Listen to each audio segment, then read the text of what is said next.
Olá, tudo bem com você? Hoje eu estou aqui para dar início à minha série Jornada rumo à Maestria. E neste primeiro episódio, eu irei analisar a minha partida contra o mestre internacional Edson Kenji Tsuboi. Esta partida ela foi jogada nos Jogos Abertos de São Bernardo do Campo no ano de 2016. Ela foi jogada em um match entre a cidade de Santo André e a cidade de Mogi Guaçu.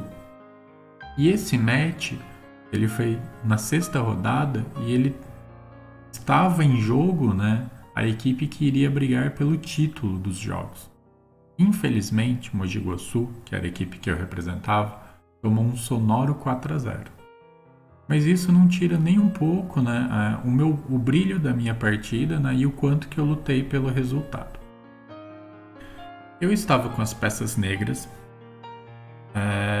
e desde 2013, né, eu comecei a jogar por Mogi Guaçu em 2012, mas desde 2013, né, sempre que eu jogava, eu escolhia jogar na mesa 1 ou na mesa 2. São relativamente, né, as mesas que você enfrenta os adversários mais fortes. E nesses jogos, né, eu lá na mesa 2 enfrentei jogadores extremamente fortes, partidas muito duras. Eu vinha de duas derrotas bem dolorosas, né? Uma contra o Matheus Mazinho, onde eu cheguei a ter 3 peões a mais em um final de torre e joguei totalmente torto e perdi. E outra contra o Arthur Santa Cruz, uma boa partida também, mas e quando estava saindo do meio de jogo assim para o final, eu troquei muitas peças e também desandou. Mas bem, né? Hoje é a partida contra o Tsuboi. Eu sempre que eu joguei por equipes, sempre tentei segurar muito a partida para ver os meus outros colegas, né, tudo mais. E eu acho que isso é extremamente importante. Às vezes, quando você joga sozinho um torneio, é só você. Mas quando você está jogando um torneio por equipes, você tem que entender que não é apenas o seu resultado que conta, né? Então, eu lá na mesa 2, enfrentando um titulado, um mestre internacional, mais de 400 pontos a mais do que o meu rating. Começa a partida, o Tsuboi joga E4, eu respondo E6, D4 e eu mando um B6. Nessa época, né, eu não curtia muito estudar abertura. Na verdade, até hoje, o meu estudo de abertura ele ainda é muito limitado, mas o meu repertório hoje ele é muito mais presente, né, muito mais com conteúdo do que era nessa época. Então eu joguei uma secundária total aqui, que foi um B6. Tsuboi continuou com cavalo F3, bispo B7. A minha ideia, né? A minha ideia é combater o centro à distância.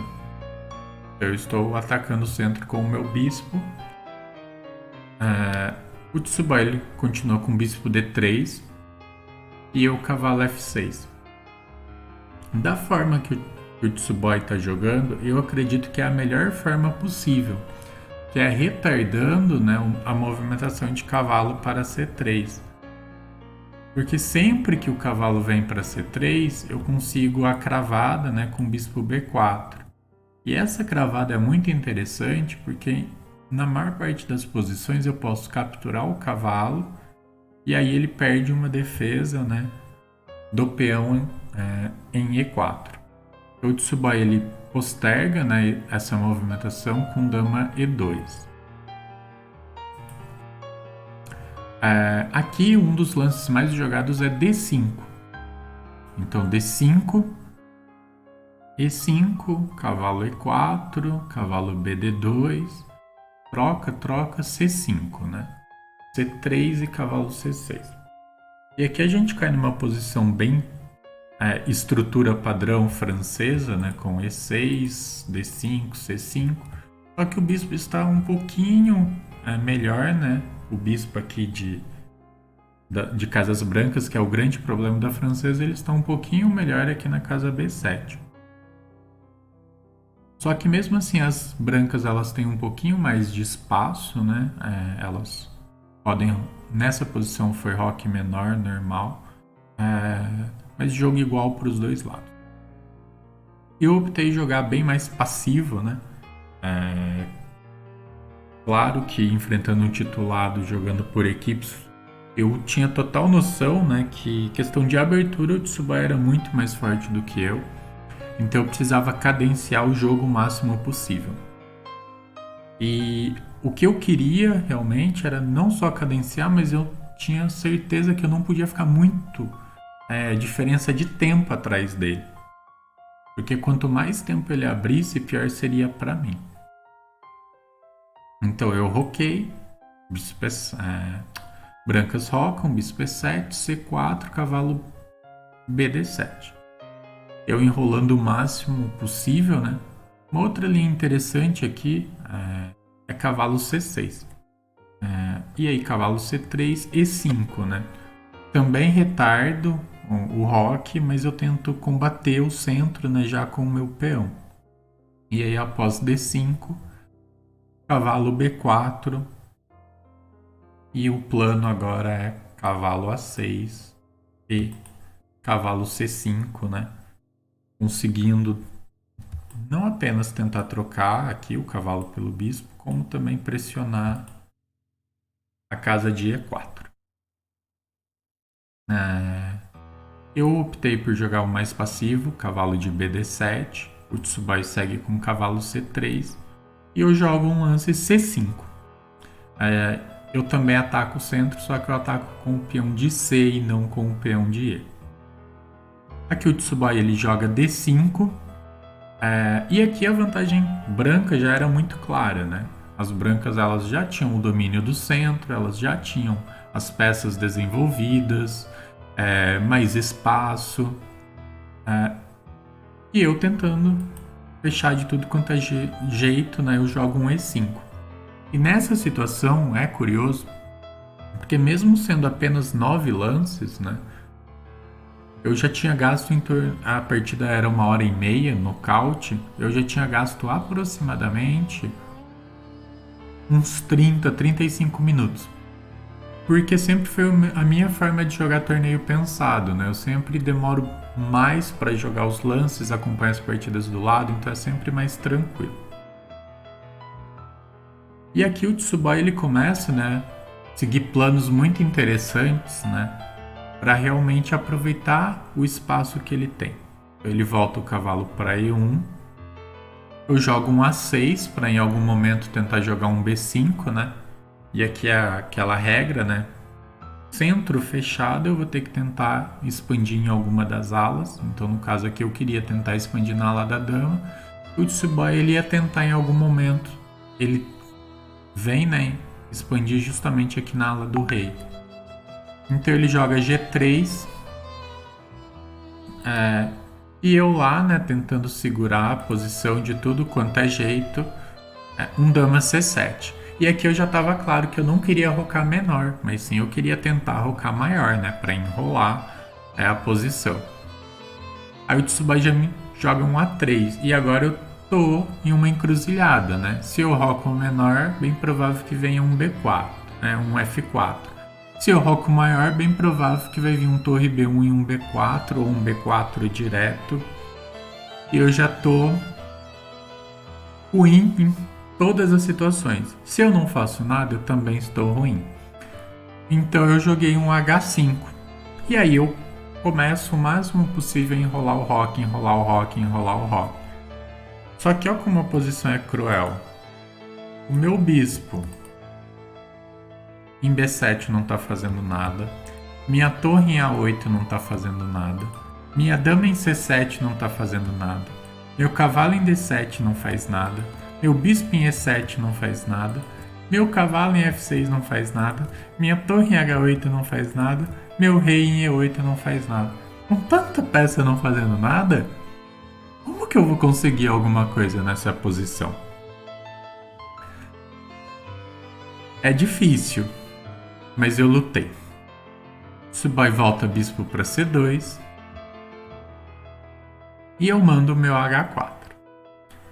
G4. E aqui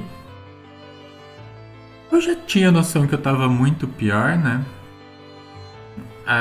Mas eu comecei a olhar para a posição e pensar assim: nossa, parece que o rei ficar no centro não é tão ruim. Se o rock menor, se bem que agora o rock menor já não funciona, né? Já tá muito ruim. Se eu rocar maior também eu acredito que não vai dar tão certo. Então por que eu não tento deixar o meu rei no centro do tabuleiro? E aí eu joguei um H3. A minha ideia com o H3 é tentar jogar com torre H4 para pressionar o peão de G4. Então eu comecei a ver que eu também tinha uma coisinha ou outra, né, para ameaçar na posição, né? Aí o Tsubai joga um F3 e aqui eu jogo um bispo C8, né, que era tentar recolocar o bispo nessa diagonal, em algum momento tentando um cavalo por G4 mesmo, né? Então torre H4, cavalo por G4. Mas só que aqui eu deixo passar, né? Apesar da posição estar bem ruim, eu podia tentar uma manobra bem interessante, que era com cavalo F8, bispo G5 e cavalo G6. E agora, né? Apesar de menos espaço, eu tenho a ameaça de levar meu cavalo ou para F4 ou para H4. E aí o que acontece? Se brancas jogam com cavalo D3, eu consigo jogar um B5. Então, a minha posição que estava totalmente restrita, né, começa a tentar ficar equilibrada. Aí o Tsubai encontra, né, quando eu volto o bispo C8, ele encontra um bispo A4 aqui, extremamente forte na posição. E aqui eu já estou muito mal mesmo, né? Porque o meu cavalo não sai, né? Não funciona mais cavalo F8 por causa da cravada. Então eu jogo um rei D8, né? E esse lance, quando eu analiso essa partida, né? Ele deixa muito claro assim, o quanto que eu era fraco, né? Nas posições de meio de jogo. Nessa posição eu não tinha ideia nenhuma do que fazer. De como seguir, de como prosseguir. Em nenhum momento passou na minha cabeça o plano de manobrar cavalo F8, G6 e F4. Eu era totalmente limitado. Nessa posição mesmo, com 16 lances, o match ele já estava da seguinte forma. A nossa mesa 4 já estava ruim, a nossa mesa 3 já estava perdida, eu já estava muito mal na posição e a nossa mesa 1 era a única que ainda tinha chances. Só que começa a bater a frustração, né? Você não acerta a abertura, né? Contra o mestre, sua equipe já tá perdendo, a chance de brigar pelo título já vai pro espaço. E mesmo assim você tem que tentar controlar seu emocional. Então o Tsubai ele joga um rei H1. Novamente, né? Mostra a minha fraqueza, né? Eu volto o cavalo para H7, né? Eu podia novamente tentar jogar cavalo para F8, G6. Então eu só dou risada, né? Porque eu olho e falo, meu, como eu não vi esses planos, né? De manobrar, né? Eu tava muito com medo, realmente, né? De ser esmagado e quanto mais medo a gente tem jogando, pior é. Então o Tsubai joga um bispo C6, um bispo B7, né? E finalmente eu consigo trocar uma peça, né? Um bispo, talvez não, o dele é muito mais forte do que o meu, né? Mas mesmo trocando já a posição já está muito ruim. Então bispo por, dama por, cavalo D3, né? E agora está tudo preparado, né? Ele vai conseguir fazer uma ruptura em B4, ele vai conseguir depois tirar o bispo para E3, vai conseguir passar a torre para B1 e eu só tenho que assistir. Agora eu jogo o cavalo finalmente em F8, só que eu jogo o cavalo de H. Risada, né? Então B4, torre C8, B por, cavalo por, B por e torre B1. E agora tá complicando cada vez mais, né? Porque agora ele ganha uma coluna, agora ele consegue passar cavalo, agora eu tenho que perder tempo com a dama. Os planos de cavalo G6 já não sei se são tão fortes. Então dama C7, dama C2 e torre H4. Aqui eu tento. A única forma de tentar resistir seria um cavalo D7, bispo E3 e cavalo B6. Mas mesmo assim é muito cruel a posição, né? Brancas jogam bem tranquilas aqui. Torre H4 é mais um erro, né? Então aí agora ele passa a dama atacando, né? Então agora ele tem torre na coluna B, ele tem um cavalo muito bom, ele tem uma dama que está vindo pro ataque, né? Eu tento me segurar, torre A8, agora bispo D2. Finalmente vem cavalo G6, né? Só que agora já é bem tarde, né? Ele encontra um cavalo B5 aqui finíssimo, é muito forte. Dama D7, um bispo A5, né? E essa é a grande diferença do mestre, né? O mestre, ele, quando ele tem a oportunidade, com a iniciativa e tudo mais, ele é muito cruel mesmo, né? O ataque é muito forte. Então ele tem um cavalo, ele tem um bispo, ele tem uma dama, ele tem uma torre, né? Que todas as peças me atacam. E a minha harmonia aqui de coordenação de peças é ridícula, né? Uma torre em A8 sem fazer nada, uma torre em H4 que também não faz nada, um cavalo em G6 que agora, quando ele saltar para F4, também não faz nada, um bispo em E7 que só está protegendo o peão de D6 e uma dama em D7 que está aqui para tentar proteger o rei. O que eu fico contente é que alguns táticos, mesmo eu sendo muito fraco de plano, né, alguns táticos eu conseguia perceber. Então aqui eu vi, né, que se eu jogo rei E8, né, aqui eu tomo um cavalo C7, né, é um duplo e ele vai trocar a dama aqui, né. Ou eu posso até perder a dama, né. Não, perder a dama eu não perco, né, mas aqui eu perco a torre, né. Então eu joguei rei C8, cavalo C3. E se eu troco aqui as damas, né, o que acontece? Ele vai capturar de cavalo, então se eu tomo, ele captura de cavalo. E aqui agora ele está ameaçando duplo em B6, está ameaçando entrar com a torre. Eu estou muito mal. Então aqui eu tentei ainda alguma coisa com cavalo F4. Aí ele trocou, torre B7, rei E8 e ele dobra na coluna B. Cavalo D3, ele troca a torre, rei D7, rei B7, rei E8, cavalo A4. E aqui nessa posição foi o primeiro momento que eu vislumbrei assim na partida. Eu falei, nossa, eu posso tentar alguma coisa, né? Porque começou a trocar peça e eu vi que eu não fui arrematado, né? Então, por não ter sido arrematado, eu comecei a olhar, nossa, eu posso tentar alguma coisa nessa posição. E aqui, o plano do início, pelo menos, deu certo. Porque eu consegui manter o tempo muito parecido com o dele a partida inteira. Então, quando a gente estava chegando nessa posição, nós dois tínhamos 5 minutos no relógio.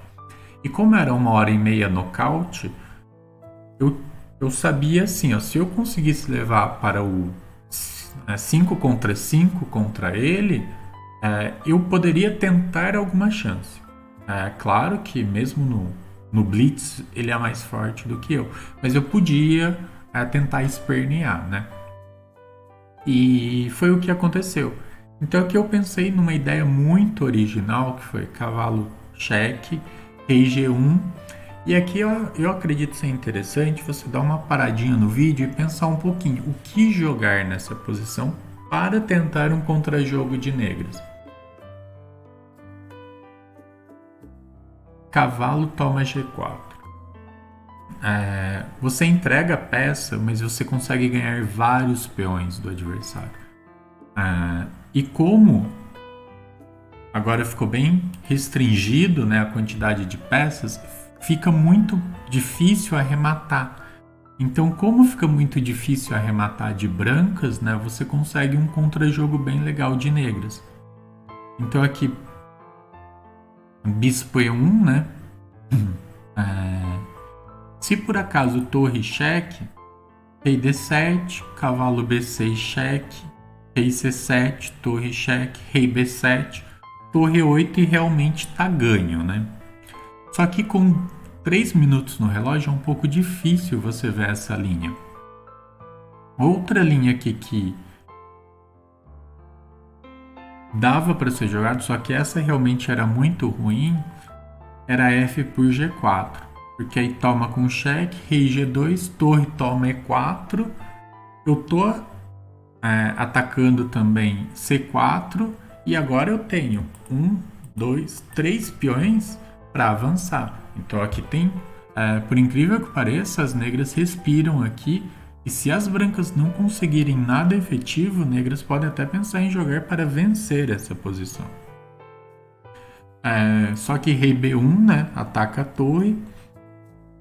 Eu tenho que recuar. E aqui a casa correta é H6. Porque depois de F por G4, eu ainda tenho torre G6 ganhando o peão de G. É a única forma de tentar luta nessa posição. Bispo G3, torre por rei F2, torre E4. Eu consegui a mesma posição, uma posição muito parecida com a anterior, né, onde eu ganho os peões. Só que o bispo em G3 ele é muito mais ativo do que o bispo em A5. Mas mesmo assim, né, aqui de negras dá para jogar bem tranquilo a posição. É até engraçado falar tranquilo, né, mas realmente agora já está muito mais tranquilo do que estava antes, né? Então, cavalo B6. Eu jogo um F5, tentando avançar os peões, né? Os peões passados. Cavalo C8. E aqui é o capivara, né? Aqui é a diferença realmente do capivara para o mestre. Aqui se eu jogo bispo F8, é incrível, mas é uma posição totalmente igualada. Por quê? Eu estou protegendo o meu peão de D6, que é o peão alvo. Se ele tenta jogar torre para atacar, eu consigo mover meu rei para proteger. E agora ele vai ter que tomar cuidado, porque eu estou ameaçando jogar G5, F4, tomar em C4, jogar E4 e avançar meus peões. Só que aqui, 2 minutos para cada lado, eu joguei bispo G5. E aí quando eu jogo bispo G5, ele tem um cavalo D6 cheque, com o duplo, né, rei F8, cavalo E4 e o sonho se acabou. Então aqui eu abandonei, né, e parabenizei o Tsubai. O que eu tirei de lição dessa partida, né? A grande lição foi que jogar linhas secundárias é interessante, sim, é muito interessante. Só que na maior parte das vezes, quando a gente enfrenta algum jogador que é mais forte do que nós, jogar uma linha secundária, na verdade, só favorece o nosso adversário e só prejudica a gente.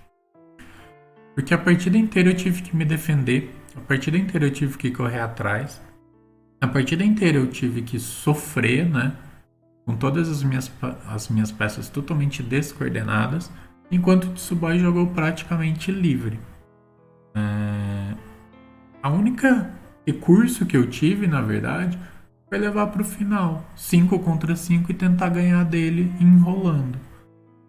Seria uma vitória? Seria. Mas com certeza não seria uma vitória totalmente merecedora. Seria merecedora pela luta, pela defesa? Sim.